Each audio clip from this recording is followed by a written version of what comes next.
Ayi malatiga don kibaru kɛnɛ biye araba ye janvier kalo tile 26 ye an ka foli be aw bɛɛ lajɛlen kabini aw sigiyɔrɔ la minnu b'an bolo ka da kulo kan o de ka fɔ ministre min sigilen bɛ sirako ale ni taama fɛnw kɔni kunkanko kunna ale kɔni ye sɛbɛn kɔnɔna la a yira ka fɔ ko Bamakɔ fan dɔw la ko baara dɔw kɔni bɛna daminɛ ayiwa kibaruya minnu sera ma olu y'a yira fɔ ko kunu min ye janvier kalo tile 25 ye ministre min sigilen bɛ sirako ale ni taama mobili ko kunna olu kɔni ye sɛbɛn bɔ wa sɛbɛn kɔnɔna la o y'a yira ka fɔ ko Mali faaba kɔnɔna ko kin dɔw bɛ yen nɔ ko baaraw kɔni bɛna kɛ o la ayiwa ko o baara ninnu tɛ dɔwɛrɛ o de ye ka fɔ sira caman kɔni tiɲɛnen don ko o baara ninnu bɛ ka kɛ walasa o sira ninnu bɛ ladilan cogoya min na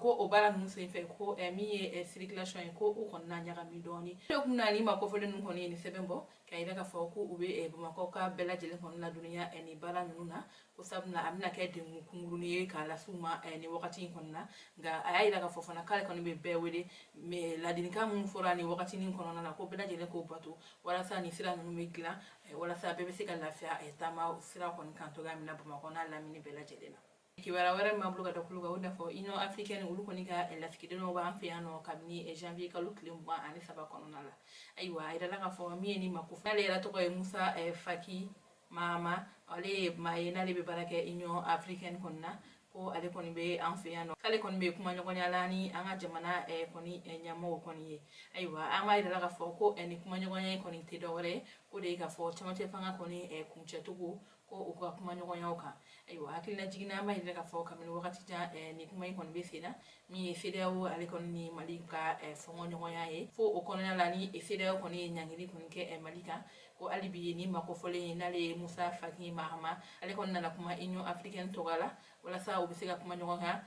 ka kuma Mali ko kan walasa dɔw bɛ se ka bɔ ni gɛlɛya in kɔni na ayiwa min yɛrɛ ye ministre min sigilen bɛ kɔfɛkan ko kɔni kunnafoniw kan ni an b'a fɔ ministre des affaires étrangères ni ale tɔgɔ ye Abdoulaye Diallo ale kɔni y'a fɔ ko ale kɔntanna kosɛbɛ ni cɛ in ka nali kɔni na ko kɔni ye k'a yira k'a fɔ ko u kɔni hakili bɛ Mali la wa ko u bɛ ka dɛmɛ don Mali ye ko wa min yɛrɛ kɔni ye kuma ɲɔgɔnya ye ko olu kɔni bɛ o kɔni dayɛlɛ ni makofɔlen ninnu ye ko fɛn fɛn ye Mali ko ye ko o kuma kɔni bɛ kɛ o tɛmɛnen ka bɔ yen kibaruya wɛrɛ min bolo ka da kulo kan o de ka fɔ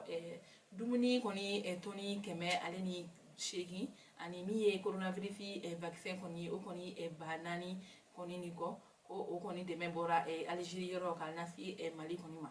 ayiwa kibaruya minnu sera ma kɔɲɛ la olu y'a yira k'a fɔ ko coronavirus bana kɔni kɛlɛli kama ani min ye ɲangili bere min tara fana ka ɲɛsin Mali ma ko olu okumu kɔnɔna la Algérikaw kɔni ye dɛmɛ kɔni kɛ Mali ye ayiwa olu kɔni min ye coronavirus yɛrɛ kɔni vaccin ko kɔni o ba 400 de kɔni di Mali ma ko u ka dɛmɛ kɛ walasa coronavirus bɛ se ka bɔ Mali la cogoya min na ani min ye n'an b'a fɔ ma denrée alimentaire n'o ye dumuni ye ni an mago bɛ se olu ma joona ko u y'o kɔni tɔni 180 kɔni di Mali ma ko ka dɛmɛ kɛ Mali ye ayiwa an bɛ yɛrɛ fɔ ni dɛmɛ kɛnɛ kan maa minnu tun bɛ yen nɔ ministre min sigilen bɛ Mali ale ni kɔkan jamanaw kɔni ka koɲa la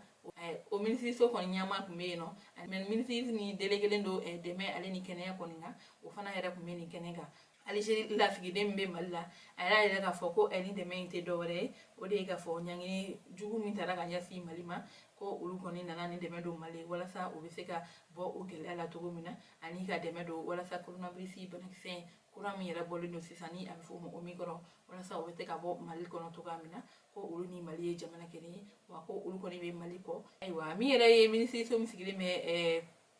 kɔkan ko kunna ni an b'a fɔ o ma ministre des affaires étrangères ni ale yɛrɛ ɲɛmaa ye Abdoulaye Diop ale y'a yira k'a fɔ ko olu kɔni nisɔndiyara don kosɛbɛ nin waati in na ko n'a y'a ta k'a lajɛ Mali bɛ ni gɛlɛya min na ko ni Algérie kɔni ye olu dɛmɛ o wagati la ko o diyara olu ye olu kɔni bɛ foli kɔni kɛ Algérikaw ye maliyɛnden bɛɛ lajɛlen kɔni tɔgɔ la ayiwa kibaruya kuncɛla kibaruya wɛrɛ ma bolo ka da kulo kan o de ka fɔ Yirimajɔ n'o ale ye Bamakɔ kin dɔ ye a yira k'a fɔ ko waleya cɛjugu dɔ kɔni taara ka ɲɛsin funangɛni dɔ ma ni ale yɛrɛ si bɛ taa san 5 kɔni bɔ ɲɔgɔn kɔ kɔnɔna na kibaruya min sera ma kuɲɛ la olu y'a yira k'a fɔ ko dɔgɔkun tɛmɛnen bɔlɔlɔw sanfɛ ja caman kɔni y'a yira k'a fɔ ko Yirimajɔ mara la ko funangɛni dɔ bɛ yen ni ale yɛrɛ si ye san 5 ye ko dɔ taara waleya cɛjugu kɔni ta ka ɲɛsin a ma fo ka taa funɛgɛni kɔni bana ayiwa o waleya in kɔni sen fɛ ko funɛgɛni ale kɔni taara kɛnɛyaso la walasa a bɛ se ka furakɛ cogoya min na. O kunnafoni kɔni senfɛ minisiri min sigilen bɛ muso ale ni denbaya kɔni ka koɲa kunna ni an b'a fɔ ministère de la promotion de la femme et de la famille n'ale ka ɲɛmɔgɔ de don Madame Wajide Funɛ Kulubali ma. Ale yɛrɛ y'i senfa ka se ni funɛgɛnin ninnu kɔni fɛ yen nɔ ka taa bɔ ni funɛgɛnin ye. Ayiwa a ka bonyali kɔnɔ a y'a yira k'a fɔ ko ale dusu kasi no kosɛbɛ ni waleya in na ko sabula ni waleya cɛjugu ye min man kan tɛ ka ɲɛsin mɔgɔkɔrɔba ma kuma tɛ min ye denmisɛnnin ye n'ale san yɛrɛ bɛ se san 5 kɔni ma.